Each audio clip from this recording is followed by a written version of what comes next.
Hi, this is Rooney207. Welcome back. And today we're going to have a fireside chat with one of the Splinterlands players, DeeRambo. And I came across DeeRambo's conversation with Aftersound, and then I reached out to Aftersound, and he made the introduction. So I was really interested and really liked what DeeRambo had to say on Aftersound's channel, and I'll also put a link there afterwards on the description to that video for reference as well. And I just wanted to welcome DeeRambo and really appreciate his time there.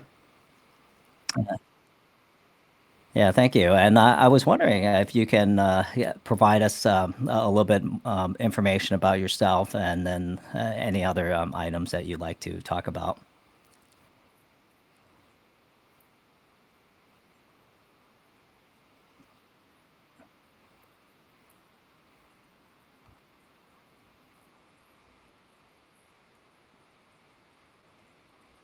Liquidity pools and airdrops, and that's how I came across Splinterlands. And I joined, and I've been part of the community ever since. And I'm really excited about the future of just not Splinterlands, but Web3 gaming in general, and what they're growing with Genesis League and all these other side projects, Roonies, and so yeah, no, I'm really excited to be part of this. Yeah, and I like some of the items that you touched based, and this is one of the fundamental reasons for me to starting the channel too, is that there's not as many people I can reach out and talk to on a regular basis. So this is more of like an outreach as well. So definitely appreciate you joining the program today for this session. And I was wondering with regards to some of the topics that you had talked to Aftersound on. I didn't know if you wanted to talk about some of the items through a screen share, or if you wanted to just kind of talk through bullet points like some of the energy changes, system change that's coming this Tuesday. Right. So yeah, we can do some of the same. There's a few things that I didn't point out in the video with Aftersound, so I'll just kind of rehash and point out some stuff. And then I saw some comments to the video, and maybe I'll try to answer that as well. Right. Okay, cool. So I believe I have my screen share up. You can see it. Yes, let me All right. see. I can add. Yep. All right. So then, to begin, the first thing was just the ECR. Right. With the new ECR changes, it really doesn't change, but what I told Aftersound is psychologically it kind of does. Being having a cap on your NFTs, saying that you can only play X amount of games within a day, kind of like that's why I put on D. Would you have joined the community in Splinterlands community when you joined if you knew there was going to be a cap on your NFTs? Because that's one of the things I stayed away from, like Fate and Arena and other NFTs, where they put a cap on how much you could play, because that's against like the spirit of games and toys almost. You want to just be able to play with it when you want, when you can. So even with the new changes are kind of similar to what was in place, but just psychologically it kind of just visually messes with you. So one of the things I thought of, and I don't know, no one in the comments or anyone's reached out to say whether it's possible or not, is can we just simply have a toggle switch to our ECR? Can I earn when I want to earn? There's a lot of scenarios, at the start of a new season, a lot of players aren't going to want to spend their first 50 matches, getting out of the lower ranks. If they had the chance, they'll probably turn off their ECR, climb out of the lower ranks, and then spend their 50 matches, earning more up in a higher tier.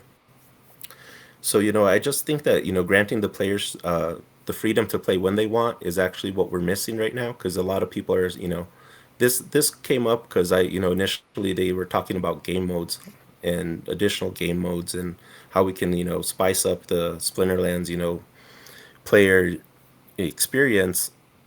And really, I think what we have in place is great. We just need to add some tweaks to that to make it a little bit more playable and interactive, and because that's all playability is, right? Activity and interactivity between the person and the game, right? The more engagement I have, the usually more likely I am to return to that game. So I just feel like we can do stuff like that. And one of the things that can, to kick it off is, can we just turn our ECR? And a few of the comments I saw to the YouTube video was like, bots will just spam games. But ECR has nothing to do with how many games you can play. That still depends on your resource credits. So you can't just go in and spam thousands of games. You still have to have the resource credits available. And at that point, then you really get into the weeds about, are these bots actually participating into the ecosystem, and, are they beneficial, or are they detrimental? So that was my, just take on ECR. Did you have anything that you got out of that, or anything you wanted to comment on that, Rooney 207? Let's see. Yeah, I wanted to talk about that a little bit further. So typically, because with the ECR portion, it's and this comes down to the fundamental views on kind of free to play. It's so we're looking at blockchain, right? So transactions have to be either written to the blockchain or they have to be off the blockchain. So like an example is if you turn your ECR off, that means they have to do it off the blockchain because the transaction doesn't count. It's not part of the. I would imagine the database. So I think the team, and I'm not 100% sure how their database is built, the team's database, and I know they're going through like tech modernization. So I'm not sure what the evolution progress or the path that they've that PJ has taken from a database management structure perspective. So if they're using, let's say, AWS, and they're using some of the AWS server piece of it for their database, so when you turn the ECR off, what happens to that piece? And then from your perspective, will that matter? Well, so yeah, no, clear that up for me. If I turn off, so when do you say it's not, it's either reports to the blockchain or it doesn't? Why must it not report if I turn it off? Be- Why can't it be- always report to the blockchain? Why Because is ECR such a crucial point in that? there's a cost, right? The blockchain is a cost. So I think this is where a lot of the Web 2 players may not really appreciate But is that isn't the they're, cost coming from our resource credits? well, it comes from Hive, right? First, it comes from Hive, and then there's the Amazon database Servers, transaction yeah. costs, right? The server costs. So the number, so it's really when Splinterlands and Yabamat decides to compensate the players based on the reward points, the RPs, and the daily and the season chests, it's Hmm. a total reward pool, right? So that reward pool, I would imagine, factors the transactional costs of the database management itself. And this is kind of like an example why they had to charge one DEC Gotcha. for the rental market. So the game itself, like the players who got in on the alpha beta generation, they're making money no matter what because the founders Aggie and Yabamat consistently always reference that they want to reward the previous generation of players, and by rewarding them, they have to nerf the future generations. So the games have to be constantly nerfed. Like an example, the new ECR that's coming out on Tuesday is that we can only play 24 games, Right. and then the maximum it can hold is 50 of the energy piece if you let it accrue, and then if you want more, you're going to have to pay up to, depending on like the champion level. I think it's tiered up to 500 DEC, So and are then these you can only do one. so are these changes put in place to for maintenance and costs, or was it to Just overall, overall? Okay. yeah. It's just Well, I go ahead. so no, I did think of something, if it has to be something like that, the team can look at the data and see how many games are played within the season prior, or make an average of how many games are played within a season, and they can make if they want, they can set a set earnings per tier. So in X tier, you'll earn exactly this amount per game or per win, and that way, when you do turn off your ECR, that amount will still be could still be could still be distributed. But since you have your ECR off, it'll go to another entity like the DAO or something. Like if rewards always have to be dispersed per game, then you can do that. When you turn off your ECR, maybe it goes to a second entity or like a third party, like the DAO or something like that. And the team can just, average what the, and that way per season, they can even like you can even determine how much you'll win. So like, hey, 50,000 new players came into this season, your earnings will be lower by X amount. Like, I don't know why there isn't like finite amounts sometimes either, like you're going to earn exactly this much or that. So I Well, think, go ahead. it's a finite pool. Right. It's a finite pool, but why does it seem like our earnings always like go up and down? It's based like, how does that distribution work? It's the player activity. So, like, if when you go to Peak Monster and you look at the average daily user, so depending on what that daily user for the Right. previous day, So you'll no, see that you'll earn more or less. right. No, I understand. So we have the set pool for the season, and we know more or less that there's, let's say, 250 Well, active it's players. daily plus season, so they're two different pools, I think. Oh, really? Yeah, there's a daily pool. That's why your earnings daily will Oh, yeah, fluctuate. no, I got you. Yeah, yeah, there's your Yeah, daily reward pool and then your seasonal yeah. reward at the end. I got what you understand. No, no, I'm just saying, so for your daily reward pool, they can set it, or at least in my mind, you can see how many players you had on the previous season, set it as an average, and say that based on an average of 250,000 active players daily or whatever, you're going to earn X amount because all the pools are finite, right? Every silver league has exactly this amount distributed. But I don't know, because I think there has to be something set there in order to do that if you have to turn off Yeah. VCR, right? Because this is where you get into the weeds about just if that's how it has to be. If you turn off VCR and you have to have prizes or rewards distributed on every game, well Well, then, no, you don't have to, but what happens is when you turn off the ECR, the transaction, it's still eating, there's an expense to it, right? It's still managing the Splinterlands team. It still eats at its database and the server, the energy, the utilization from AWS and others, the support team, everything kind of goes up incrementally depending on the utilization volume. So if you turn it off, people play for free, and you play lots of people play for free, and then people throw their bots because they want to play for with their bots. Then it kind of the order of magnitude kind of extrapolates from there. gotcha. So that's just as simple as it comes to when it comes to dev work. These games have to go in a separate, and these games have to go here. So that's just the, Yeah, that's what I imagine if I'm them. I've never really looked under the hood of their but that development. would always be a problem even with a new game mode, right? Like this is Yes, just quintessential problem when yes. bringing in new game modes. I gotcha. Yeah, it's the downside of the transition from Web 2 to Web 3 because you add the blockchain layer to that. And blockchain layer, you can only do so many bits per. Like that's why when we look at sometimes there's a huge delay. There's seconds and minutes delays Yeah. that's between the Hive engine, and it's also the inherent good and bad of the Hive engine, right? Because you're putting the high power and you're basically staking it, and there's no direct cost. You're not paying into it, but you're paying a staking fee into that Hive engine. Well, then, yeah, then the only way you can get to be able to pay costs for this type of thing is to like implement a game pass and charge someone 10 to 15 bucks every 30 to 40 days and Something like that. The battle put some of pass. that, yeah, put some of that income to the cost. Because, yeah, I don't, yeah, if you have to pay for two different servers, one to store the games, that's, yeah, no, you have to come up with the cost of the overhead.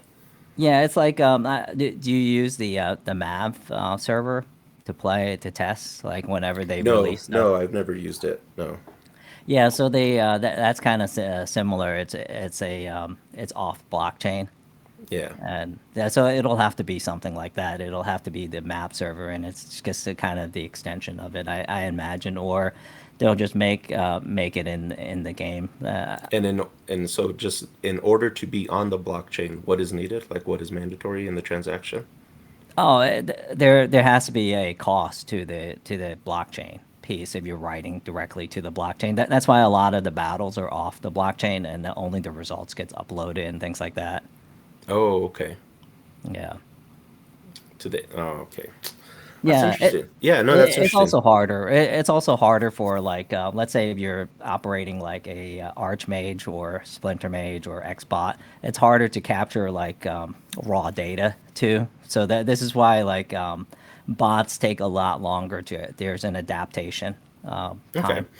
So the answer to my question is yes, we can have a toggle switch to ECR, but there will be an additional cost to it and more maintenance and additional overhead to it.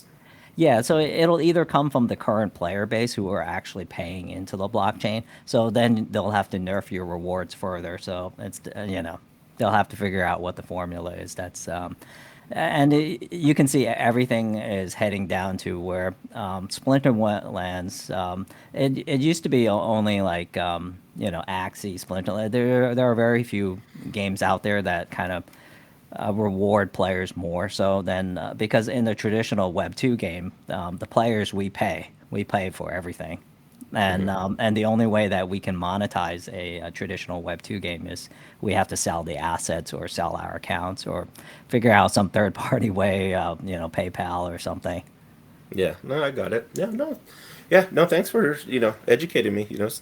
I Well, probably it's sounded my real guess. naive to some there, but blockchain technology is new to me, and I really didn't understand how that worked. But yeah, that's the answer for my question, in my opinion, is that yes, it's possible, but it comes with a lot of overhead costs. Maybe not a lot, but I don't know what the you know I know PJ's been trying to cut costs, and that's why every time we have some updates and things and some transactions, it just things get throttled. Okay, yeah, that's interesting. That's really interesting. So yeah, I don't know. I'll look into it, and maybe I'll again because I really just like to problem solve in my spare time. Yeah, I'm not a big on puzzles or even like gaming. I'll just do here and there. I like problem solving and like theoretical stuff like that. So I'll look into it. I've been watching Luke play turns and his little his dive into what's Development, he doing? Yeah, yeah, coding. that looks pretty cool. I might follow in his footsteps. Yeah, I think Luke has taken a little bit different journey. He he started doing the content streaming and then work for Bulbasaur, and then now Yeah, he's adding coding to the side. learning how to code. Yeah, so Yeah, yeah, yeah, yeah. Luke might have a game It's in a good. couple years of his own. Yeah, you never know. I think that's the beauty of life and someone that's constantly learning. You're constantly Yeah, stacking your skills. Yeah, for sure. for sure. So, all right. So that answered ECR for, in my opinion. Let's move on. Even with whether or not we could make the changes to ECR or not, I still, created this rank revamp, with the new changes in mind. And really, this rank revamp was something I worked on a few months ago, just listening to Tales from the Cryptomancer. He was, really frustrated with bot activity and ranked, and I was like, oh, well, I wonder if there's anything they can do to rank to make it, more diverse and make it harder on bots and make it easier for human players. And this is some of the stuff I thought of. And again, I don't think it's a silver bullet or even perfect. I just think it's some ideas to throw out there so the community can maybe like chew on and maybe spit out some, better ideas. So the very first thing I thought of was, just more tiers. We need to have more tiers in ranked. It'll create pits for bots because anyone who actually plays ranked will see at all the RPs where they can jump into the next tier. That's where they hang out within those 200 to 300 points, and so they're always actively looking to jump into the higher tier no matter what. And with more tiers, you can program it or set it whether they're in tier 4 and want to jump into the next league, they can, but they'll fall into another low level tier, and these tiers aren't really set up for earnings. They have stuff like merits and potions and really nothing that people can sell in the secondary market yet. Another thing I thought of was a 5 splinter ranking system, having a 6 splinter as a backup replacement for your lowest splinter score. This is something I stole from, most of this, all of these comes from like pieces from other games that I've been part of, and communities that I've been, part of. And this one I like the most because it highlights each splinter. It allows people to really dive into the like what's the meta of each splinter and what cards are really good, and this one is really great in this, exactly in this rule set. And it lets people kind of build even their personality around it. There's some streamers that will get on and only play a certain splinter all day, They're known as the green, Splinter player, the Earth Splinter player, and people tune in just to see their information and their high gameplay because they're at the very tip top of the league and stuff like that. And then this third part was a pro league. I think they talk about esports and they throw it out there like, but I you really need to have like this framework set up for it to occur. You can't just say let's do this and it's going to occur. Even with the tournaments that we have now, they're not really highlighting the players that win, right? I can't name the last high dollar tournament. Was it an Alpha Gold? Maybe. Who won it? I don't know. So Well, like there's a this, lot of controversy on that. yeah, but so I'm just saying though, like even that we don't know who the top players are. There's no venue for them. There's nowhere to go and see like what they think is meta or what the best, lineups are. So I think there should be some structure and just, I think this would lend a hand to that, So more tiers, kind of stop the bots and give more people some playtime. And the five splitter ranking system, that one I think is the biggest one because I think it makes the bots actually have to be more aware of what they're doing, and if they're not, they'll end up with a lower win rate. And this whole thing is based around win rate. This system is designed to reward the players with the best win rate in the game. So essentially, I know win rate is going to be more important with the new ECR changes, but again, it has no rhyme or reason as far as like trying to promote the top league players. So this is why I think this is still something like this is still needed. To get into it though, a little bit of it would be so like let's say you start in my system there would be five tiers. So you start in the fifth tier, you play your first 20 games. Let's say you choose death. You play 20 games of death and you get higher than a 55% win rate in your first 20 games, you get to go into the next league, right? You're in now bronze 4 or silver 4 or whatever. Play another 20 games with another splinter. Because one thing I left out in After Sounds video is, and the community can debate this if they want. The only time I saw people using the appropriate leveled up cards in the appropriate tier was when they allowed us to play with all the splinters. When all the splinters were available, it was only for like a season or so. And that was the only time I ever saw the actual cards, being used in the appropriate tiers. And people will say, well, that's because you can only, you can spam one, rent one splinter and spam it all day. But I mean, is that a bad thing? Or, like sometimes there's these things that cause people to interact in the marketplace, but then the player base thinks it's bad. Like, renting and like, that's good. We should try to push that. So, all splinters are available for every battle. That's something I know the community will debate because there was issues, when it did happen. But I think it should be available, and it also allows for finer tuning at the higher levels. You can, start to take away splinters. Maybe there's only four available, three available at the higher leagues, and only keep them available at the lower leagues or the lower tiers. Excuse me. Any thoughts on that, Rooney?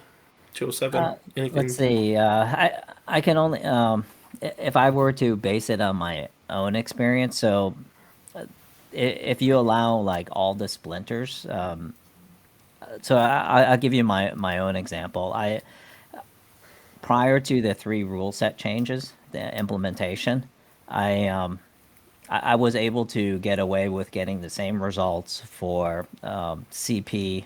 So my total CP at the time was maybe 200,000 or so. Okay. CP at so I'm playing at the gold level, right? Yeah, that's gold, right?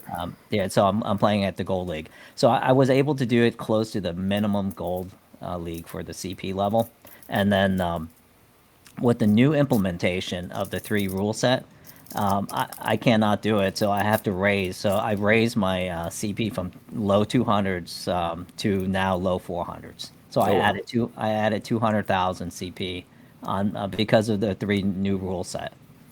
So is that good or bad? I mean, for me, from a selfish standpoint, it's bad. But I think and so it cost me a lot more money, right? Yeah. But it did or get you to engage in the marketplace, right? yeah, so you create more scarcity, higher demand utilization. So as you can see, like what's happening with the card market and the number of players, I think there's possibility that some accounts, bots or humans or what have you, they're consolidating Hmm. because of that. If they've gone through the same experience I've gone through, where I was able to get away with significant, like almost 200,000 CP less prior to the new implementation, that alone. And then when you look at the new rule set that's coming, now I'm forced to spend more DEC just to just to receive the same amount of like the 70 plus gold chest that I get on from a season level. To get the same amount, I probably have to spend the same more DEC. Yeah. What's your win rate? Would this affect you? Like, do you have a solid win rate? I don't know if it's solid. I mean, it's between, I think, 54, 57% Oh, ish, okay. depending on if I'm playing the bot. So I don't really have a great win rate. I think I'm just above average. But I think where I would say is like, I think some of the model, and I don't know, maybe you can float it by Weirbeard or some of the ideas, but I'm not sure if you want to necessarily impact rank or if you wanted to push it more towards a tournament side, because I think that the way and maybe it's a design flaw, what initially like what the Splinterlands team put together, and I think the game is so new still, and the number of cards, the availability of cards is so new that there's not a lot of sets right now. I think maybe after we get past like the entire rebellion, the next set, maybe when we get like two, three more sets, I think maybe you'll have balance because, well, one of the things I believe the team is trying to do is create balance. So, like an example here, if you look at the legendary summoners for Chaos Legion, Hmm. they're sort of balanced. Like it's more of a if you can find the right summoner for that particular rule set he puts up, right? The combination. So Yeah. So, yeah, once Untamed is out of the psych rotation, modern will be really balanced. that's my gut feeling. And then I think like so an example here is like I still have not bought any like the Rift Watcher Hmm. sets. And so I think once it goes out, once Untamed goes out and things like that, I think I'll be able to start to feel the pain of not having Rift Watcher. Yeah, big time. Yeah. So yeah, no, I'm in that same boat. I bought a few Rift Watcher packs and some cards, but I'm probably maybe 50% of the collection. Yeah. Yeah, and this comes down to my fundamental belief that I believe Splinterlands should have used DEC. If they're going to use DEC for their stablecoin, they should allow everything to be purchasable with In DC. DEC. Yeah. Yeah, and Yeah. No, yeah, I understand that reasoning. That one. Yeah. yeah, it's a No. philosophical thing for me. That's why it's on principle. I don't want to spend the SPS to buy the Rift Watcher pack. Yeah. So yeah, The and well, as yeah. far as touching ranked, the only thing I think that there does need to be is some type of pro league. Just something that forces people to focus on these players that are actually putting in the work, every season. And I you can't create an esports without some type of pro league within ranked. They're just not. You can on the tournament side, but right now it would take too much work. It would take, I've talked to Aftersound about it. It would take someone that like Aftersound who's streaming every day to keep it up every day and something and use his platform to push it. Because you Yeah. can't just, yeah, you just can't haphazardly do it. You have to push it daily. So Um, how how would the pro rank work in your model? so the pro rank would be for the first, for the high, for, excuse me. So after you completed five splinters, so essentially 100 games, 20 games with each splinter minimum, you would, based on your overall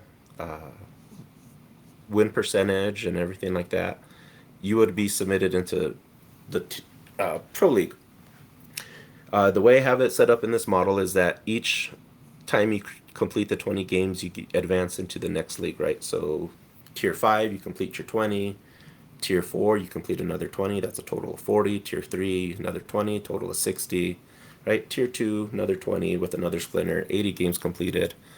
And then to get into pro, you'd have to finish off that fifth splinter, and then they'd see where you rank amongst the cumulative pool, and you would be accepted. And the first or top 1,000 players would be admitted into the pro league. So that helps with earnings, because one thing I have right now that I dislike is the disparity in earning between silver and bronze to the higher leagues.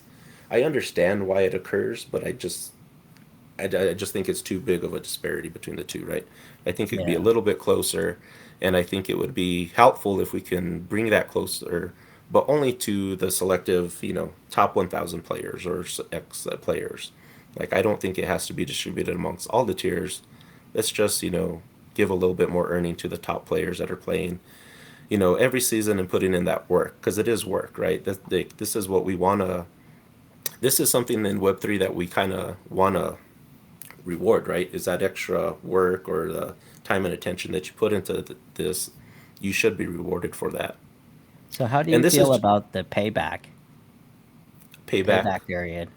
Like, let's say if I were to spend $500 on my deck, should there be an expectation when I should get my $500 back? No, there shouldn't be, because the market fluctuates, so we can't really tell you, you're going to get it back in this many days or anything like that. But So if is you it spend 500, fair, like go three ahead. years, 5 years?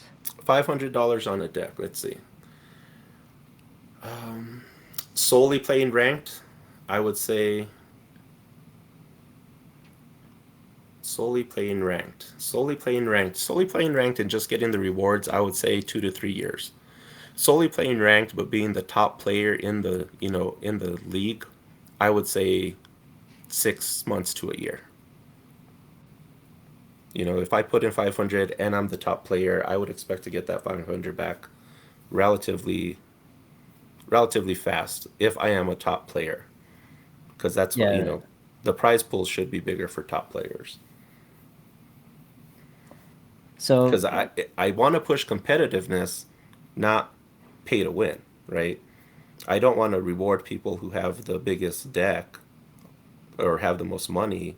I want to know, this is rank, this is, competitiveness. We want to reward the best players. So that's how I see it. but So do you I think I guess do you think if you don't have the best deck, can you still be able to beat a player with the complete deck? only in certain rule sets, only in certain rule sets that favor your deck. Because yeah, I don't believe that you should only be able to buy one or two splinters and earn just as much as the next guy that bought the whole complete set. So that's why I have it in this that forces you to play each splinter, right? Like, I want you to play every splinter. So would this be for like every season, or would you retain it for the pro league status for a certain period of time? How would it work? So you would get reset every season. So it's set as a 75-day cycle with 5 subseasons. And so every season is, 15. Well, you have 2 seasons in a month essentially. Yeah. So 2.5 months would be a cycle, and at the end of each subseason or the mini season, they would get reset just like we do now. And I told Aftersound, and I'll repeat it here, that the team can choose the details, right? When you get into the details, the top 32 or the top 50 players that get a qualifier NFT, do you re-give them like the next season? Do those 50 players, if they're the top 50 again, do they get it, or do we just move down the list and reward 51 through 100? The team can decide on that. Those are little details that when you set up your pro league and your esports scene, that's stuff that you decide in the, like, it's not big deals, it's not like something crucial, but that's what they decide. That's how you decide it. Do you reset? Is a hard reset every season? So yeah, Would this replace the current leaderboard? it would. So yeah, they would replace the current leaderboard. You would go in and you log into like Diamond One, and you would see all the pro players, the top 1,000 players, or if they need to list the top, 500 or whatever they can, have capacity to do. And you see them, and they'd have their win rate, and you could break it down hopefully by like Splinter and see that, oh wow, he played 100 games of just fire this season, and he has an 89% win rate with it. That's pretty cool. This guy played only his 20 games with white, but he had a 100% win rate. That's crazy. And you learn that this player got a 100% win rate because he started off the season playing it, because the meta at the start of the season is really good for white. And this is like, these are little stuff that this is content that I feel like is lacking from the game, from players and from content creators, and like just the overall, compared to other digital card games, where this is just stuff I feel like is missing. Yeah, I do agree that the game needs to augment and enhance that piece of it. I think it more comes down to, for me, it's always about the money, I guess, the compensation, and so it's like, are we? So we're replacing the leaderboard, and from in your mind, if we kept the same number of people that are currently earning on the leaderboard, and we just replace it and give the people this, what is equivalent to the current leaderboard compensation, would that work for your model? Somewhat. I think it would need to be tuned a little bit differently. Again, like I think, in this model, tier 5 and 4 wouldn't have really any monetary rewards. It would solely be like merits and other, potions. I can't think of what else, but there's other stuff that the community get that they can offer as rewards that doesn't have really high monetary value. And then come into tier 3 where you do start to earn, maybe that's not as high, so like when you back to your, ROA question, what's the time frame on that? Well, it's high. Maybe it's a shorter time period. The higher, the better player you are, right? If you're in tier 3 the whole time, you know, maybe you're only getting 5 cents a day and $5 at the end of the season, right? But if you take the next step up into tier 2, you're getting 8 cents a day, and you're getting, $11 at the end of the season. Because I think there's a lot of money to, like, as far as rewards go, to work with. And I just think it needs to be finely tuned to, hey, the higher tier you are, the better rewards. Like, I don't really think the lower tiers need that much rewards. And I don't know, because again, this is also designed to stop bot earnings, right? I don't like that bots are earning as much as they are. And when I say bots, I mean bot farms, because I am actually pro like bots. Like, I use a bot, right? So I think that's great when you're like, you don't have time when you're away from the game. So I like bot usage, but I'm against bot farms, if that makes any sense. Yeah, and I guess I never really. I'm probably maybe on the other extreme where I don't really worry about the bot farm too much, because I think a guy like Yaba Matt has more pressure on him and his shoulders to deal with that, because at the end of the day, he's the guy that is signing the game, the the algorithm and how the game is paid. And and to credit Yaba and the Splinterlands team, they're the ones that are making these changes. I think, and even in the absence of the community raising their hand or voicing a disdain for bots or any of that, from a fair play perspective, I think they can see it statistically internally that it's going to a small handful of individuals. Well, And see, even if that's true, they should be more transparent about that. They should ease our concerns by just being more transparent with the data. yeah, I think in business, if you're too transparent, I don't know if people will Oh, it's quit. block 3. What do you mean? I mean, web 3. I'm actually the reverse. So I'm an auditor, right? And Uh-huh. I think it's actually harder for me to audit a Web3, a blockchain immutability, than it is for me to audit a Web2, Why because is that? well, it's easier to hide transactions. It's easier to be anonymous.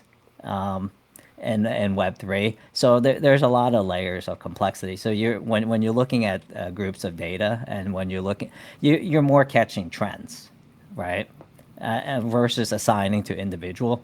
So it's actually harder for me as an auditor. But if you have like a mechanism like an AI, so like a human auditor, it's very difficult because we're looking at trends, we're looking at metrics versus like a chat GPT AI auditor can look at it and immediately know that something is wrong or there's a difference. So there has to be like a combination. So as an auditor, you would rely more on technology than the human feel of it because when you're auditing like a regular company, you can really start by looking at tone from the top or the financials. Hmm. You look at numbers, you look at money and how money flows. And when it comes to blockchain, it's really hard to audit.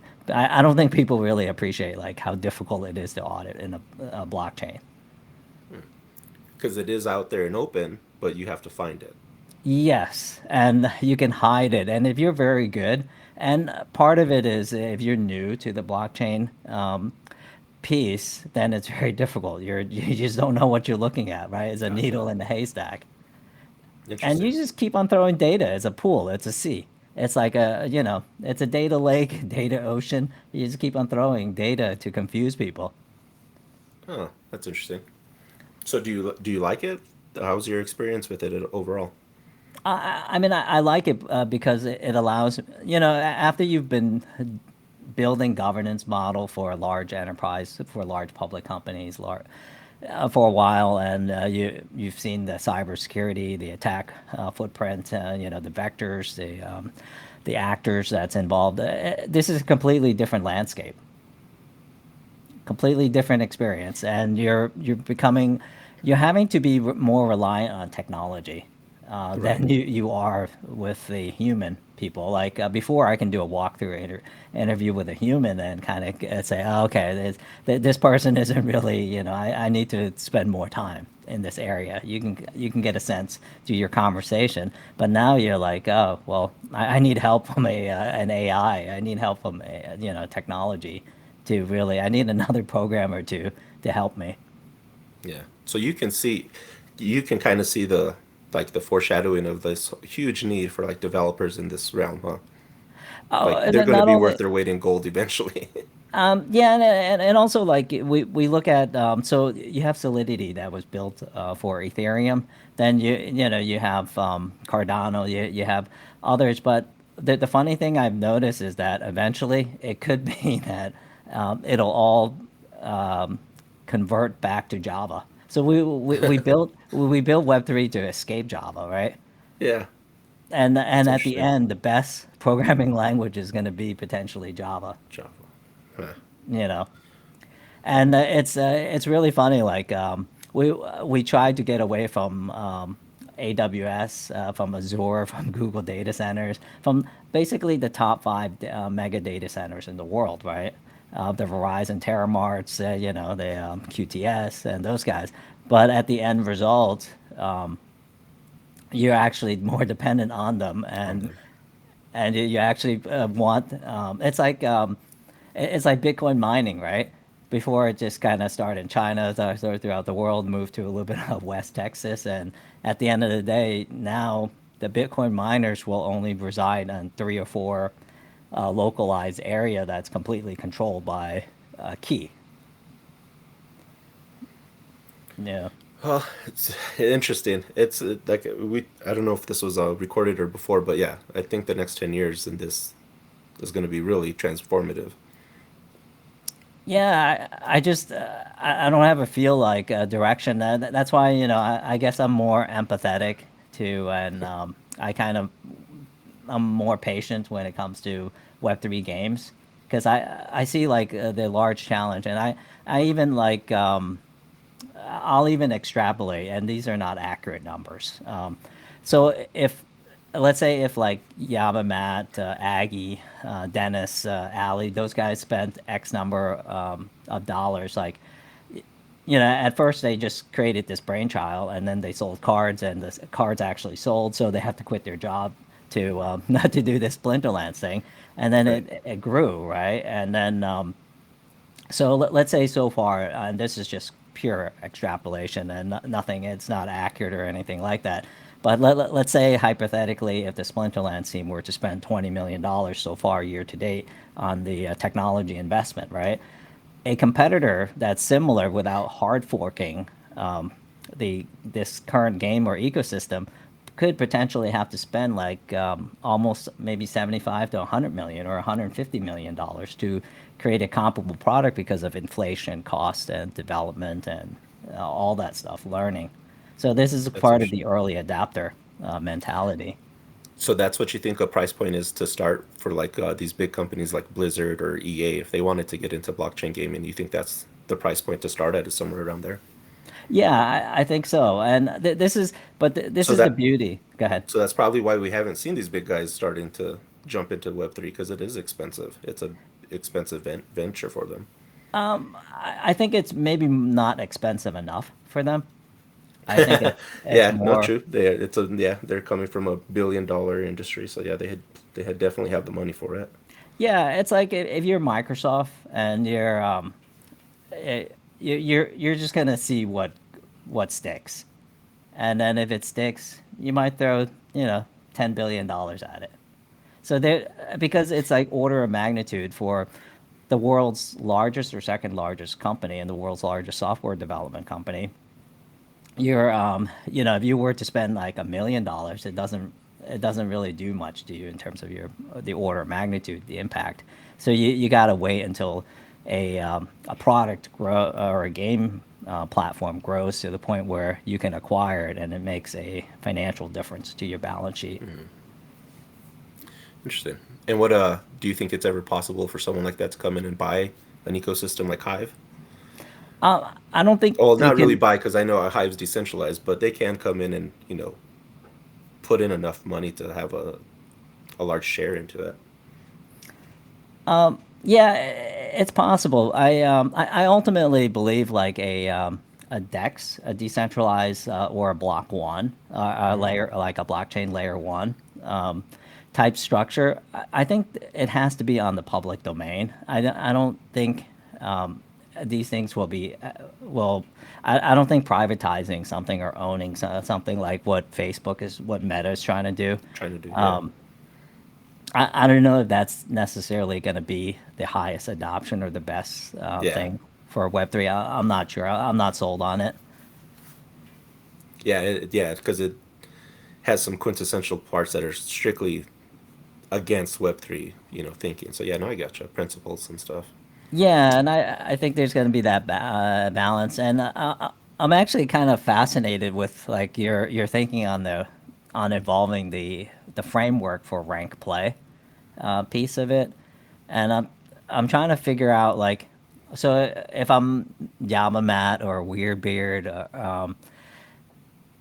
I do agree that eventually Splinterlands will have to consider some kind of pro league to Hmm. it.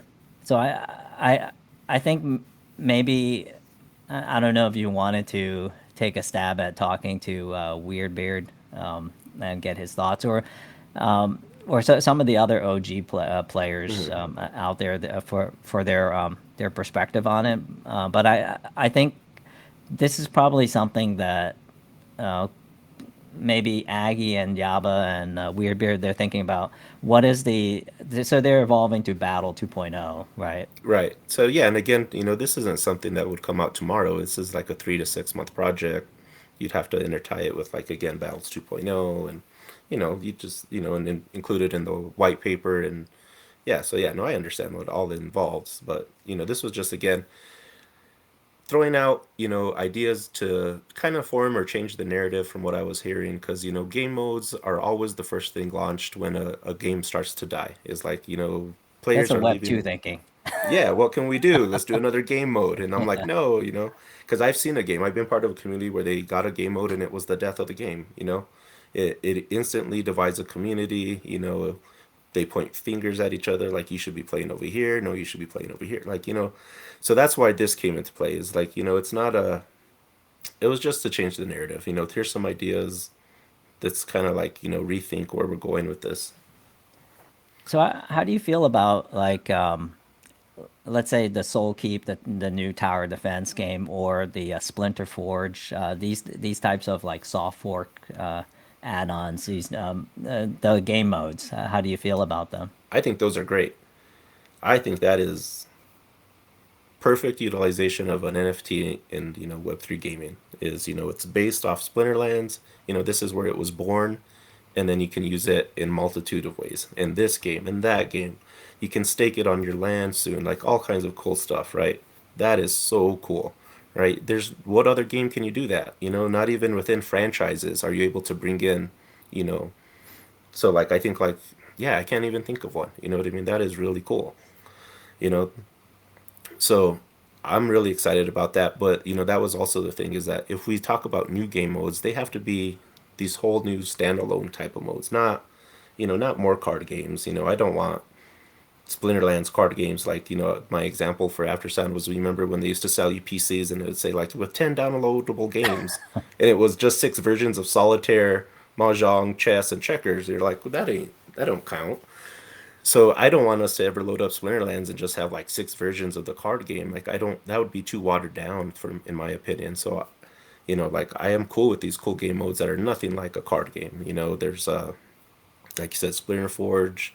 I think that came from like people saying they want boss battles. I think that's kind of like that hit the Yeah. mark with that.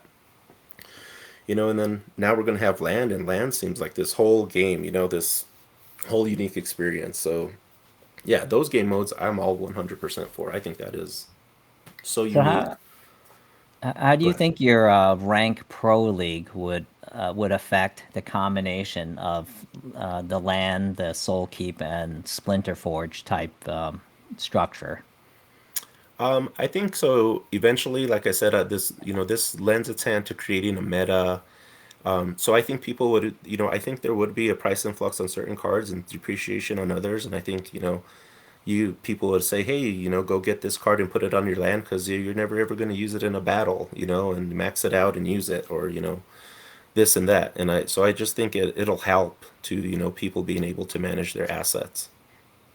So would it affect like um, your rank pro splinter or the combination, the cards, or how will it work? I guess when you have somewhat of a meta change, because I have a feeling like Splinterlands will eventually strive to get to the point where there isn't like an official meta. Like I think maybe the likes of like a kitty will go Right. away, and Well, then yeah.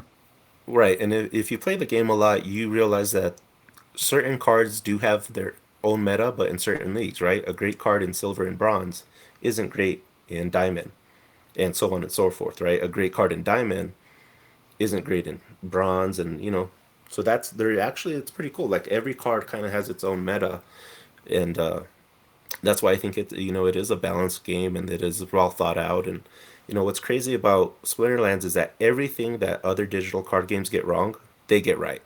Launches of new sets, other teams like destroy the community, right? Like, why did you guys put out this card? It's breaking my game. Splinterlands gets that right. That's So I also feel like there's not enough highlight on good stuff that on teams get right, and this kind of again, just that we do. As far as like pro league, I want players in the pro league to have a full set, or if not out there renting the full set. I really think this lends itself to like Nifty Arcade, really getting some pro players. Like, hey, we're Nifty Arcade. Here are our top five players. They're the leaders of these leaderboards, and it's because they have full decks and they play a lot, and it's they know the meta and they're putting all the time and attention and effort into it. So how do you anticipate like the new player experience would be affected, or would this help grow Right. the new player experience? Um, I do. So they've already announced the changes to novice, which I think is great, right? They can personalize the novice experience to a new player. They can have a tutorial in there that whatever they want to do for the new player in novice, they can do now. Once that new player gets into bronze, as of right now, they're going to be playing mostly bots, right? It's kind of horrible. But In this new system, they would still be two. Like, there's no way of getting around, playing bots in your very first games because that's where they hang out in the low tiers. But let's make it as fast and easy for you to get out. So let's just play 20 games, pick your splinter, and again, there'll be hopefully like blogs and stuff like that that say, hey, get out of bronze easy with this splinter. These combos are great. Rogue Patent tries to do this stuff. So you'd hopefully for the new experience player, you go to split to us Twitch or you go to Peak D, you read a blog here or there, you say, hey, this is the cards I want to play with or rent. You go play your games, and right now, if you play My Lord Mustang and Goblin Psychic, you're going to have like a 100% win rate in any bronze match above 17 mana. So it's not hard to get out of bronze right now. If it's under 17 mana, you just go with Cursed Windaku and Thaddeus, and that should get you a win. So it's not really hard, and when you know the metas, these 20 games go by quick. You'll come out with probably with a really high percentage on your win rate, probably above 60 to 65%. You'll move into the next tier, so that for the new player, they're winning, they're beating these bots, they're advancing in tiers. It's quick, it's only 20 games.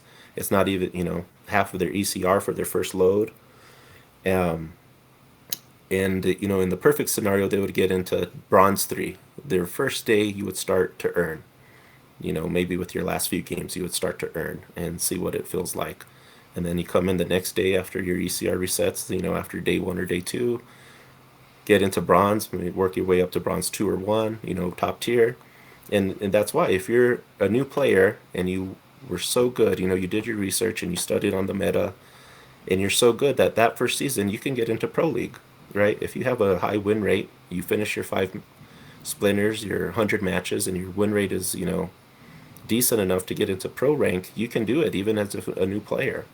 So that's my vision on the new player experience with these changes. Gotcha. Yeah, that makes sense. And so, do you feel like ultimately, as let's say if we do percentages, so if we look at, it sounds like from your experience or maybe your thoughts, there's higher percentages of bots at the bronze level, and as we progress to silver, gold, diamond, and champion, there are smaller percentages of bots. Say that again. That last part broke up. Yeah, so as we progress from as a percentage of the player base, so let's say if we just hypothetically do it for easier, if it's like 100 players at the bronze level, we have X number of percentage of bots. And as we progress to silver, gold, diamond, and champion, are from your thesis, are you expecting fewer percentages of bots as we progress up the league? No, there would still be the same amount of bots in the ecosystem. They would just be pulled into the lower tiers. The lower tiers would act as pits.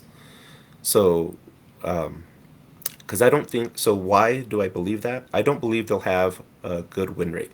When I look at the bot history, only some of them have an actually like a good win rate. Most of them are below 50% or right around 50%. So if you make it where your overall win rate to be in rank 2 has to be above, 68%, then just that's just one idea of like to come. So no, in my model, these lower tiers would act as pits for the bots, because the bots are always just actively looking to jump I, I, out there, yep. the return. So So yeah, because in go order ahead. to get into the middle tier, they would have to have played at least 60 games and again have a win rate of at least, let's say, 68%, just to use a number. Gotcha. That I think maybe I'm wrong. I think it's just a matter of like the quality of your deck. The bot can only play based on the quality of your deck. Yeah, which I want to highlight, right? Like, I don't, even in the video that I made with Aftersound, we use the term stretch, right? We like to play in this league and then stretch to diamond. You shouldn't be allowed to do that. And if you do that, you shouldn't have a win rate above 60, 70%. And, there's human players that can do that. Bots aren't great at it, but human players, that put the time and attention are able to do that. Yeah, I can definitely see that. I just feel that the game currently, maybe in a couple of years it'll be different. I just feel that in its current state, the game itself is just based on the quality of your deck. Yeah. Uh, well, yeah. I'm with you there, but again, that's because I think there's just a lack of like player content. Like I really believe there's a lot of player content missing from this. Where Yeah. people, where people's decision making is highlighted because that's what I said with Aftersound too. Is that people like to kick on us because we're an auto battler. Like that's a bad term, right? Auto battler. Like no, it's not that bad of a term, right? Yeah, it's not as interactive as the ones that let you make in round decisions, but you still make plenty of decisions before you put that lineup out there. Yeah. Yeah, I agree. Yeah, I'm curious to see to hear other Splinterlands team members and other YouTubers and other folks that play the game for a long period of time, what their thoughts on your approach to the rank, the player rank and the pro league Yeah, and then piece. just to wrap it up, it also helps to player staking, right? Because player staking is going to be a thing, it sounds like, one day, and well, how do we decide what players are the best? Do I put it on, if you were to go to the leaderboard right now and put it on the top, 10 players, there's certain people that have like a 55% win rate. The bot is just spamming like close to 2,000 games in a season. Is that someone you want to stake on or isn't it? I think this would help let people like kind of make their decisions. And then people have weird biases, right? Like this person only plays life and I love life. I'm going to stake on them, right? They play 500 games within a season just with life. I'm going to stake on them and, endorse them. So I think just this percentage of win rates, having a ranked leaderboard based on, who's the best player based on win rate. Also having it though being like broken into by Splinter also helps people like see who's playing what, how they like to play it, and just stuff like that. I think there's more diversity that we can put into ranked and the leaderboard, and help with stuff coming down the road like player staking. Yeah, I think this is just my guess. I imagine that player staking will have a cap, so every player can only receive so many SPS staked to So that. yeah, let's touch on that real quick. Do you know where the rewards for player staking is going to come from? It's I believe based on the initial white paper, it's allocated from the DAO, from a standard, but after the it gets depleted, it'll have to come from. This is like they're gonna have to nerf again, and Okay, so in then simple terms, is there a separate pool for the yes, player staking? There is. yes, And right yeah, it's now it's separate coming from the allocated. DAO. Yes, Gotcha. yeah. Okay. No, that's pretty interesting. Yeah, and it's just and every player has a cap, I believe, on it, and then I don't know what the cost structure is. So I think for the top players, for the most part, I believe they'll be able to stake themselves if they're outside of the ones that are part of the Champion One League. If the number of Champion One player increases too many, then they'll definitely they can and accept outside staking. But I think for the vast majority of the top tier players, they probably have enough SPS to be able to stake on themselves. Right. So just for like just a scenario, if you need 100K SPS for, to play in the whatever league you are, and you only have 50K of it staked on yourself, that means someone else can come in and stake the other 50K and they would Yeah, earn or half of your rewards or yeah, something. something like that, right? It may not. Yeah, I don't know if it's totally. It's completely half of the reward, but Right. I think the other piece is if you're fast enough, you could probably potentially borrow the SBS from Right. someone, and then stake it on yourself the remaining 50%. Well, no, well, when you have a separate pool like that, if, in that scenario again, let's say whatever tier you're on, excuse me, whatever tier you're in, requires 100K and you only have the 50K, does that mean that, that player will only earn 50% of their rewards and then whoever stakes on them will only draw from that separate pool? Like it doesn't even have to do with what that player has staked on themselves, you know what I mean? Correct. It may be that the player that is playing, they may get like 10%, 15% of that. So the person staking may not get the full 50%. Gotcha. Yeah, Yeah, no, because that'll be interesting. I think that there has to be an incentive. Otherwise, if you're the player that's playing, you may feel that someone is just completely taking advantage of you because Right. there's no reciprocity. Yeah, yeah. I put the money into the deck I'm playing, and this guy somehow gets to make more than me because he's staking on me. Yeah. Yes. Yeah. So I think that there's an inherent well, weakness in the system if that's the case. Yeah. Yeah. Well, I think it makes it easier coming from a separate pool because I think you can put a cap on it on how much you earn, right, with per league and stuff. And Yes. if you separate it from what the player pool is, yeah, I think that makes it a lot easier. Yeah, and I think Yaba Matt's working. I think that's his next project after the Land 1.5. Right. Well, I have it way down here, right? Yeah. If they didn't have a pool, hey, let's get rid of Diamond and use those rewards. Yeah, because I talked to After Sound and he's like, I don't know where the pool is, but yeah, if they have a separate pool that's coming from the DAO, then yeah, because and when I thought about that, I was like, it would just be easier to have a separate pool. Yeah, and I think long term, as the SPS DAO continues to grow and its role and things like that, things will get more fleshed out and things will be more transparent as we learn and more information is being asked. As we still have 4.5 years of airdrop, SPS airdrop right now. Yeah. Yeah, and player staking sounds like something that's not even going to come this year. Like when I really think about it, maybe at the latest, at the end of the year, but or Yeah. quarter. Like it seems like a totally 2024 project in my mind.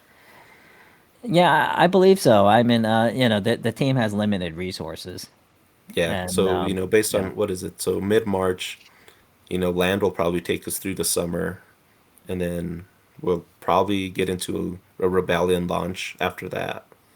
And yeah, by the end of the yeah, year, I don't. We'll at the end of the year, we'll be fully into land. Hopefully, rebellion will be out, and we'll see what the team will be looking at for 2024. So yeah, no, that's pretty interesting.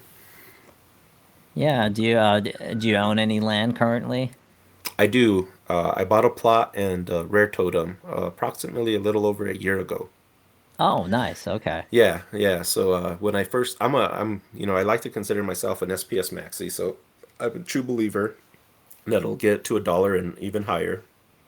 So when I bought my land a year ago, the airdrop was still going on. It was dropping me approximately one SPS a day. Yep, So that I was makes like, oh, sense. Yep. cool, cool. 170 some like SPS for the remainder, like 160. It was something. It was like halfway through. Yep. I was like, cool, even if it ever hits a dollar, I kind of see we're getting my money back, and I don't see it as a big. So yeah, that's where I'm at. I got one plot, but again, I solely invested into land because I wanted access to the SPS pool, right? If I'm an SPS maxi, I want access to that pool. And now I'm not, I got to read the white paper on it because in town halls they say like the only people that will have access to it are arena holders. So Yes, you'll have to build an arena, and depending on and the you're level. and you can only have an arena on that plot. Like you're gonna have to decide, right, whether you Yeah. want an arena. No, I think every land plot can build an arena. I believe. Oh, okay. So I could have my building in my house in a box and an arena, Yeah. and I can do Yeah. resources later. Yeah, and a little Okay. shed to store Yeah, store. yeah, well, that's where I was. Yeah. I was a little confused because that was my sole purpose. I want access to that SPS pool. I Yeah. want to be part of land as well, right? I don't want to be part of the Splinterlands community and not be able to be playing with land. But now that they're coming out with it, I was like, is it just arena holders? Can I just have an arena? Can I also do resources? So that's where I'm unsure right now, is where exactly how much I need and what I can build and Yeah, LAN is a huge DEC sink and card sink. yeah, and we knew it. I mean, they told us about it. It's Yeah, just never got here fast enough. yeah, So definitely. yeah, no, I'm excited, having all these max cards. Yeah, no, land sounds cool. It's its whole unique experience, a totally different game than what we're playing now. And again, we get to utilize these NFTs that we already own in a whole new game. That's freaking awesome. Yep. Yeah, that definitely. And So I take it. Let's see, from after I remember you do own a validator node as well, right? Yeah, that was my big purchase. Yeah. I initially sat out the 6 months putting money into this ecosystem. I just played, right? I even joined a guild. I did pretty much everything except really buy cards or like really put money into it. Some of my guild members bought a bunch of SPS and I saw them like reap the benefits of the staking and stuff, but I was still leery of it. I was like, I don't know about this. And then when Chaos came out, I was like, oh no, this is definitely a time to buy. Got my gold foil bronze set and just saved and watched. And then the nodes sale went on, and I was like, oh yeah. My wife was actually the one. She's like, if you're gonna commit, like this is probably your best opportunity. Like this is the best thing to buy. And I was like, for sure. So we bought Is two she a that day. player? No, she's not. She'll probably, if anything, she'll probably be she'll run my land for me. She's that type of player. Nice. Like, yeah, like if I get her a building that does resources, she'll monitor that for me. Like she's really good at those games. And I'm Gotcha. not. I'm not one for those. I am not. I need that constant interactivity, clicking buttons right away. Yeah, and So yep. Go ahead. go ahead. Oh No, no, I so was yeah, just I gonna. just had the Yeah, two go. nodes. Had the two nodes, my plot, my totem, my set. Uh, and the Do you nodes are have a great. Rooney? I didn't get a Rooney. Primarily because just ETH gas and stuff. Like I can't like how are we going to go into Web3 and still have a term like gas in our life? You know what I mean? Like what? So just like if I hold true to my beliefs, I don't want to be part of ETH. I know there's a bunch of layer twos and like other dApps that are built on it that are great that we interact with all the time. But yeah, just getting into ETH and holding it on a wallet and then OpenSea. I'm not a big fan of OpenSea either. So yeah, but I wish I could own a Rooney because it's really cool and what it's going to do for land is looks like it has a bunch of positives for land. But yeah, no, I mean, maybe one day. It's nothing to rush on. Yeah, I think I always view like investment or asset. There's really not necessarily the need to rush. There will always. I think if I can't get this in this game, maybe some other game. You just have to be patient. Yeah. You know. But I did buy a node for Genesis League Soccer. Yeah. The node Nice. idea is a pretty cool concept that I think is pretty neat. It gets you to be part of the community for a long term. Like you're not just an overnight person when you buy a node, right? You're there for the Yeah. long haul. Yep. So what is it about the Splinterlands that gives you so much confidence in to make these investments? Well, primarily the team, right? When I first got into the Splinterlands, it's been about like again almost 2 years, right? 18 months since I got introduced to them, and at the time they were, innovative and leading the talk on Web3. Since then, other projects have come around and they're pushing the envelope just as much as Splinterlands is. Uh, but I really I like Aggie. I see where his beliefs come from. I see where his visions are like where he wants to go down the road. And there's and I can follow along with that. Yabbit Matt seems like he is dedicated to this game like no other, right? He really wants this to work. It really seems like it's his baby. When it comes down to it, Splinterlands is kind of seems like Matt's baby. So when it comes to those two guys, that's who I saw as the team. I was like, yeah, I can trust these guys. I believe them. The town hall was something that a lot of people weren't doing 18 months ago. Now it's kind of like standard practice as far as this goes. But 18 months ago, that was new, and they were the only ones doing it. And they're transparent as a little. Are they completely transparent? No, I think there's some stuff they work behind, in closed doors that they don't share with the community until they're ready to launch it, which is fine. You understand why you would do that. You don't want to create FOMO or FUD or like, just typical stuff when it comes to marketplaces. And then Splinterlands, as far as the game goes, I really enjoy it. I started playing it. I couldn't put it down. Even though it's this auto battler, it's still really interactive with how I like to play. So I really enjoy the gameplay. I think the cards and NFTs are great. Even in their current design, there's millions of options for them down the road, right? Even now, Nate has this total creative design, like as far as how it's gonna come, as far as the splinters, and lore and all this stuff he's working in to bring it all together into one. So just, even with the work that they're putting out and, from month to month or even week to week, it's real stuff that you can see and so that's why I invest with them, because there's other stuff that there's other companies out there or other blockchains that it really seems like fluff, right? It just seems like fluff, and it's just people talking, just Right. a front man out there pushing stuff, and there's not really much coming out from it. But Splinterland seems real, right?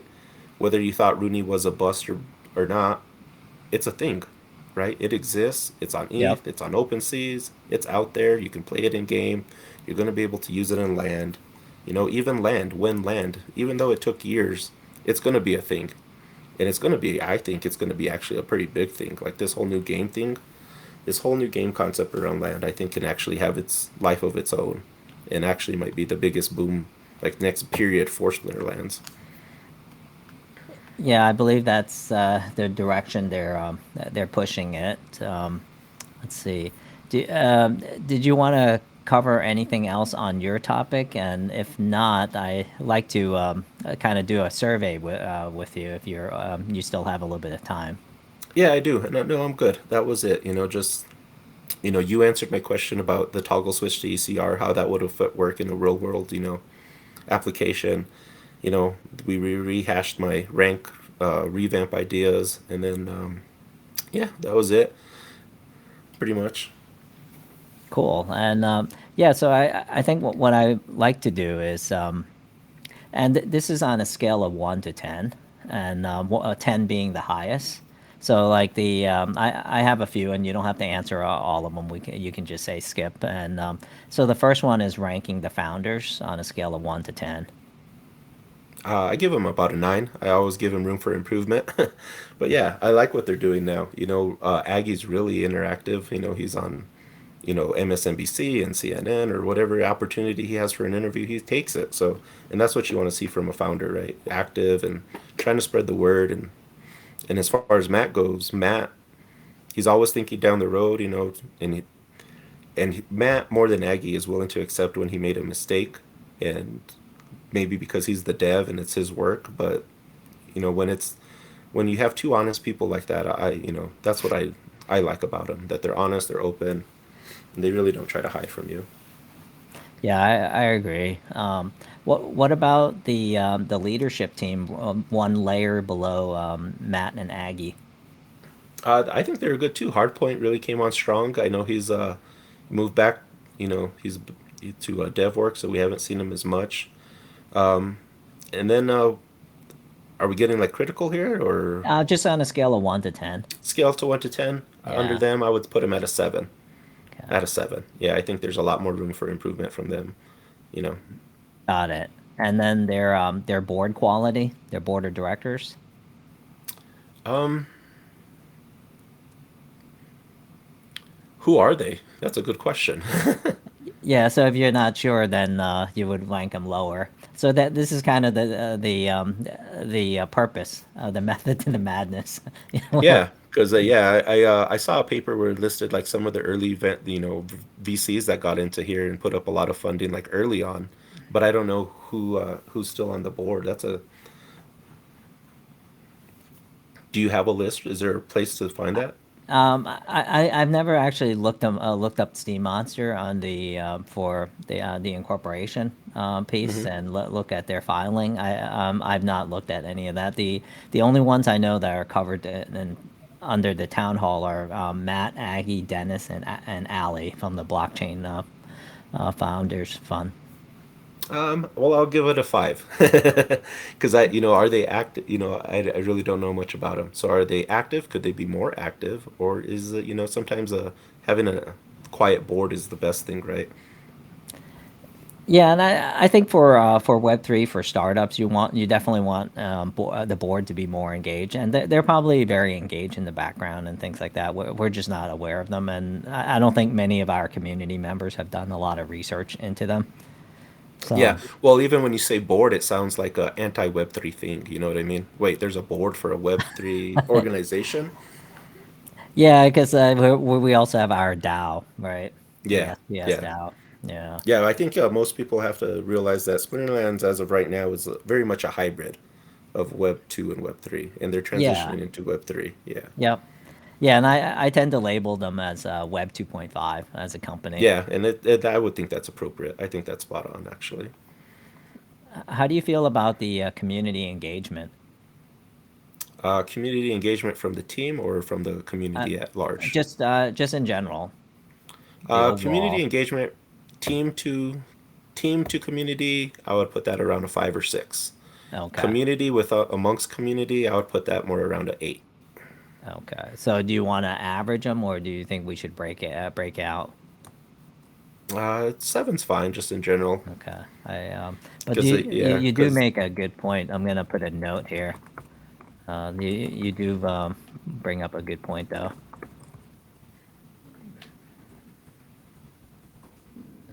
Put a note here. It's for future reference. What about the fun and enjoyment level of the game on a scale of 1 to 10? solid 7.5, 8, 7.5, 7 to 8. Yeah.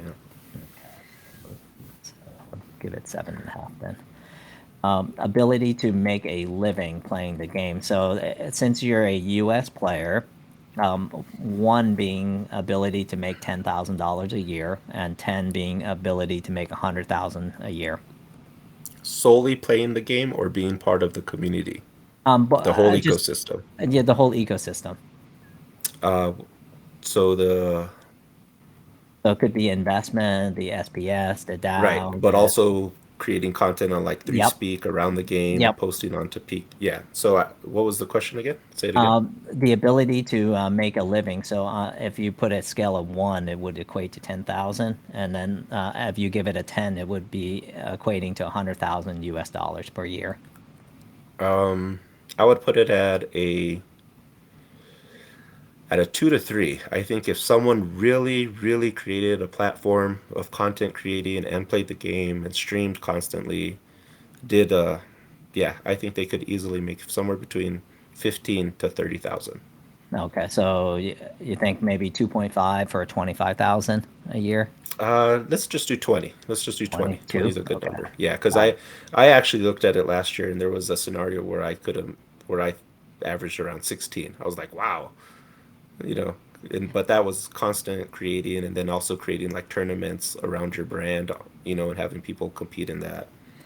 So So yeah, the, I think it's very high possible, Yeah, doable. so this is the one of the thesis, the macro thesis for my channel is I'm trying to prove that people can actually make a living within the Web3 gaming ecosystem. Yeah, yeah, yeah. I mean, you can do that now in Web 2, so why can't you do that in Web 3?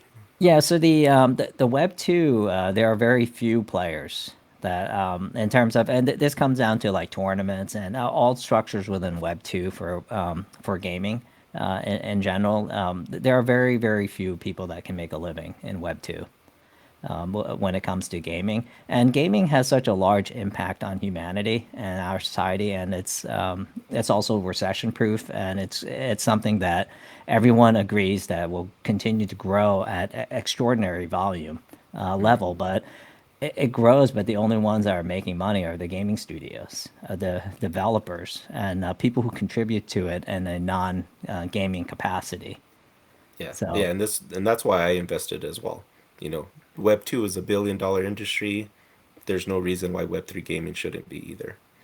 And I actually find it easier as an investor to go into something like Web 3 gaming as an investor instead of the broader market and just putting yeah, my faith into yep. some token. Yeah, it's one of my other videos I wanted to make is comparing the staking piece of Web3 to gaming to dividends within the Okay. U.S. market. I don't know how that equates. Still working out the idea just in my head, I guess. Just trying to. Yeah. But no, I think someone in the Splinterlands ecosystem, if they post on Three Speak, utilize Peak D, Splinter Talk, and they're consistent with it, I think they can easily make 15 to 20,000 a year. Got it. Yeah, I don't know how I feel about it yet. I'm still doing my research on that. Yeah, and The one that I thought was doing great was Luke. Before he went to Balthazar and doing all that, when he was just doing like the Krill stuff and like doing building his platform, I thought he was really going down a great road. And then he just kind of deterred a little, but everyone's path is different. Yeah, exactly. Yep. And how do you feel about the Splinterlands team, the company Steam Monsters balance sheet, corporate balance sheet? It's something that I haven't really cared about. It's something that, some things are out of my hands, so why worry about it? That is one of them. I caught it, I kind of read into it, like when they did the hard fork and like when they separated and like, just to get the history of it. But as far as, on their balance sheet and like, I really don't know what's, used to hold DEC to PEPAR or like what they're trying to use, as far as assets to do all this stuff. But I trust them. So that's why I don't really get into that. Gotcha. So, do you want to skip answering that, or Yeah, since I don't have a fair answer on that one, I'll pass on that one. what about the brand equity? Ooh, ooh, ooh. So I really feel like we haven't grown because of the brand and image, okay? Like it's really hard to push our platform when we're using Splinterlands to encapsulate everything, right? And when they get here and see what Splinterlands is, they're like, "Wait, that's a card game." When we have to explain, no, it's not just a card game, it's all of this, right? So and then it's really hard because other games will just, Gala, that's what people know is Gala. So they go to Gala. When reality, we're the Hive engine or Hive blockchain. And that's where you got to go and create your account. You got to set up on Keychain. And so it's just a little bit different. Other people can say, this is our name, this is our platform. We are different. We're already an application on Hive. We're Splinterlands. You got to come here, but you also got to do this first and interact with our blockchain. So with that kind of like, I really think our branding could be better. I would give it about a four. So yeah, just to answer, you, I'd give it about a four. I really believe it could be a lot better. And how do you feel about Hive blockchain on a scale of one to Hive so far, I like it. I just don't know if it's truly been tested. I don't know if it's been proven or not. I really don't. So that's I'm in your boat on this one. yeah. So I really like the ease of operability. I like everything on it. Everything so far is great, but I really just don't know what happens if 10 million users come on tomorrow. Yep. So do you want to skip it, or do you want to give it a rating? So no, I'll give it a five. It's Okay, solid, but can it? I'll give it a five. got it. And how do you feel about the SPS DAO?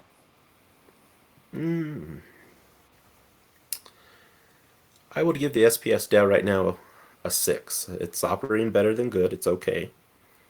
I don't know if it has the the foresight for the future. I just don't know if the team and the community, if this is something we should all be on the same page as of right now, or if it's something we come together down the road.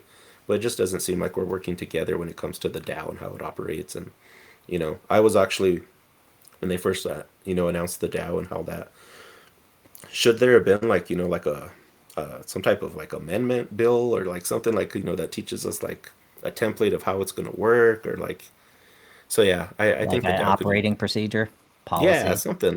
Yep. something like that. So yeah, I would give it about a six. Doing better than normal, but it could do a lot better. Yeah, I think that's what the DAO is missing, all of its structure. Yeah, structure, big time structure, and it's not something that they have to come in with a heavy hand. It's just there's just some rules and guidelines and some simple policies that they could put up Yep. that How doesn't do you? infringe on anyone's freedoms. Yeah. Yep. Yeah, I agree. I totally agree. How do you feel about the intangibles that the Splinterlands ecosystem provides? As far as, give me a It's, specific one. I think it's really like in general. So I think for every individual, the intangibles may be different. So for example, some people may view like Yabamat's in his CPO role provides a Yeah. lot of intangibles. The ability to soft fork the ecosystem, the assets would be an intangible. The value that they can't really put enumerate, put a value on it, or the ability for you to own SPS, and all of a sudden you get GLX, and all of a sudden you Yeah. own So I SPS. guess, yeah. So I guess I would say the intangible that sticks out to me is the potential for growth, right? Development within the Hmm. game, within the community, the ecosystem, the potential with other Web3 gaming. So I'd say the growth is the biggest intangible for me. Got it. And what would you give the rating as on a scale of 1 to 10? As far as the potential for that growth or Yeah, tangible, I would yeah. say it's an 8 or 9. Yeah, 8. Okay. And I think that this is the my macro thesis. The question I'd like to roll everything up to is, can Splinterlands be treated as a business model? And if so, what would you rate it as on a scale of 1 to 10? Gotcha. So can Splinter? I would. That's the one video I didn't get to see of yours. It was the business model one. So So basic. Go ahead. no, go ahead. Are you saying a business model from a player standpoint, as the overall business model Just from the team? Yeah, well, not for the team, but for the investor and for the player and the Gotcha. community itself. So, an example is if you Yeah. were to file a C corporation or a partnership or an LLC or S corporation, and then you put your Splinterlands asset under it, and then you put all your other things that you do. If you were blogging, and basically you're able to create an income statement, a balance sheet. Yeah, Yeah. yeah. And you wanted to know how that. So what was the question again? Yeah, so from your perspective, your experience, and how you see it, and your vision, can you potentially turn Splinterlands into a business? Yeah, yeah, I think that's a 10. And the real question is, as an American, like living in someone that's highly regulated, shouldn't you be doing that already, right? Like, shouldn't you be covering yourself? So yeah, I think from a perspective, yeah, you can. It's a 10. It's a clear 10. You put your assets in, you can rent them, you can play with them, you can. There's so So many ways to. how likely are you to turn Splinterlands into a business? A 10. If I had the time right now, I would have been doing it. Yeah. Right now, I talk about it as a hobby because I don't have the time to keep the intricate details together, and so I just refer to it as my hobby. So if you were to turn Splinterlands into a business, would it change your answer to the previous one, the ability to make a living? Yeah. Yeah, I guess it would. Yeah. So I think maybe what I would be curious of, and this is what I ask everyone that come on, maybe over the next year or so, I'd like to invite you back and then go through this exercise again and see how you feel Oh, okay. about it, Gotcha. and then do the adjustment. And so one of the things I'm doing, and currently it's just on a spreadsheet on Google, that people who contact me and things like that, I share it with them and things like that. Currently is people who come on my channel. I usually I'll give like a token value right now of like $1. So basically, and what I hope to do is actually over time, as my channel and the assets that I'm able to grow using this platform, it'll go up in value. And then what I'd like to eventually do is actually people who come on, I actually wanted to just pay them on a value. Okay. Interesting. Yeah, so over time as a reward. So because I ultimately think like everyone should be rewarded and compensated in some capacity. I think it's great to express the appreciation, but ultimately it's also nice to be rewarded too. Yeah. Yeah. Yeah. So that's one of my goal is to increase the enterprise value for what I'm trying to do as a channel, and then give it back and distribute it. And eventually, if there's enough of a attraction, then I can look at spinning it into some kind of like a DAO on Polygon or something like that. Gotcha. Yeah. Yeah, and that's why I'm so into this, right? Because the opportunities and possibilities under Web3 are almost limitless, right? If you have an Yeah. idea, you can build it on Web3. Hmm. Yeah, or at least the software, right? Yes. Yep, and I think the just the portfolio and the options, the playbook for creating a DAO and managing a DAO on Polygon, I think it continues to be improved, and hopefully maybe Mm. Hive will move towards that. Maybe Hive will be better. I don't know. Yeah, no, that's true. Yeah, I haven't seen a lot of stuff on Hive yet. Right. Or again, someone comes in and they create one, right? They create a layer Yeah. on it, and yeah. So yeah, Yep. that's what's so cool about it. Yeah. Let's see. Do you have any other thoughts or suggestions? I'm basically, I definitely enjoyed our conversation. Definitely appreciate your time Yeah, me here. too. And Yeah, because yeah, yeah, you gave me insight into how how things operate behind the blockchain and behind the. So yeah, that's pretty cool. And you answered my ECR, and no, this is a great talk. I really appreciate it. No closing comments. We already did that, and nothing on my mind right now. Yeah, there's nothing in it coming up that I'm really focusing on either. Just probably just buying DCB probably is probably what I'll be focusing on from here on out. Just buying DCB and getting prepared for land, and that's about it. yeah, that makes sense. Yep. Very cool. All right. I'm gonna end this broadcast, and if you can do me a favor, just hang on after I end this, and then Yeah, uh, sounds good. yeah, thank you so much. And this concludes our fireside chat here with DeeRambo, and I'll talk to you later. Thank you. Take care. Thank you, Rudy.